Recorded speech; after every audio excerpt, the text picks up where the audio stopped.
ಅನ್ಸ್ಕಾಣ್ತಾ ಇರ್ತಾರೋ ದಯವಿಟ್ಟು ನೀವು ರಾಜಮೌಳಿ AR ಮುರುಘದಾಸ್ ಇವ್ರನ್ನೆಲ್ಲ ಬಿಟ್ಟು ಫ್ರೇಮ್ಸ್ ನ ಫಾಲೋ ಮಾಡಿ.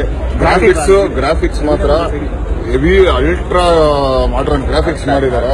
ಒಂದೊಂದು ಬಾಹುಬಲಿ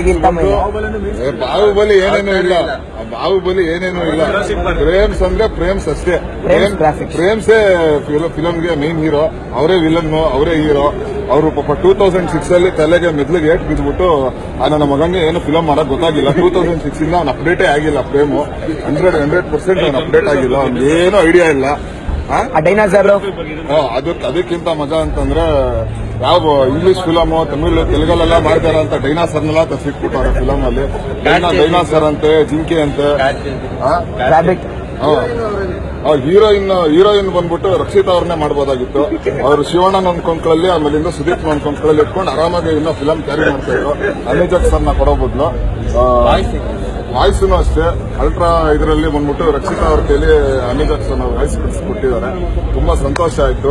ವಿಲನ್ ಬಂದ್ಬಿಟ್ಟು 200 days ಓಡತ್ತೆ film. 100% blockbuster. 50 weeks Bangarada Manushya record break ಮಾಡ್ಬಿಡುತ್ತೆ. 4 ವರ್ಷ ಫಿಲಂ ಓಡತ್ತೆ. 100% ಫಿಲಂ ಓಡತ್ತಿದ್ದು. ಲಂಡನ್ ಇಂದ ಸುದೀಪ್ ಅವರು ಮಿನರ್ವಾ ಮಿಲ್ಗೆ ಅದು ಕಾರಲ್ಲೇ ಬಂದ್ಬಿಡ್ತಾರೆ. ವಿಜಯ್ ಮಲ್ಯ ಅವ್ರಿಗೆ ಗೊತ್ತಾಗಿತ್ತು ಅಂತಿದ್ರೆ 100% ವಿಜಯ್ ಮಲ್ಯ ಅವರು ಏನು ಇದೇ ಮಾಡ್ತಾ ಇರಲಿಲ್ಲ. ಅವ್ರಿಗೊಂದು ಐಡಿಯಾ ಕೊಡ್ಬೋದಾಗಿತ್ತು. ವಿಜಯ್ ಮಲ್ಯ ಅವರು ಫಿಲಂ ನೋಡಬೇಕು, ಎಲ್ಲ ನೋಡಿ ಕನ್ನಡ ಫಿಲಂಗಳನ್ನ ಪ್ರೋತ್ಸಾಹ ಪಡಬೇಕು. ಏನಕ್ಕೆ ಕನ್ನಡ ಫಿಲಂ ಇವತ್ತು ಉಳ್ಕೊಂಡಿದೆ ಅಂತಂದ್ರೆ ಪ್ರೇಮ್ ಅಂತ ಒಬ್ಬ ಕಿಲಾಡಿ ಡೈರೆಕ್ಟರ್ ಕನ್ನಡ ಫಿಲಂ ಉಳ್ಕೊಂಡಿರೋದು. ಇಬ್ರು ಟಾಪ್ ಹೀರೋಗಳನ್ನ, ಅದರಲ್ಲೂ ಒಬ್ಬ 55 ವರ್ಷ ಹೋಗ್ಲಿ, ಒಬ್ಬರೇ ಟಾಪ್ ಹೀರೋ.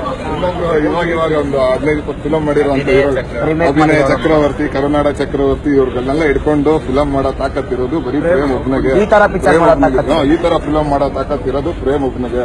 ರಾಜಮೌಲಿನೂ ಬಂದ್ಬಿಟ್ಟು ಇವ್ರ ಹತ್ರ ಅಸಿಸ್ಟೆಂಟ್ ಡೈರೆಕ್ಟರ್ ಆಗಿ ಕಲ್ತ್ಕೋಬೇಕು. ಇದು ಪ್ರೇಮ್ಸ್ ಅಂದ್ರೆ ಪ್ರೇಮ್.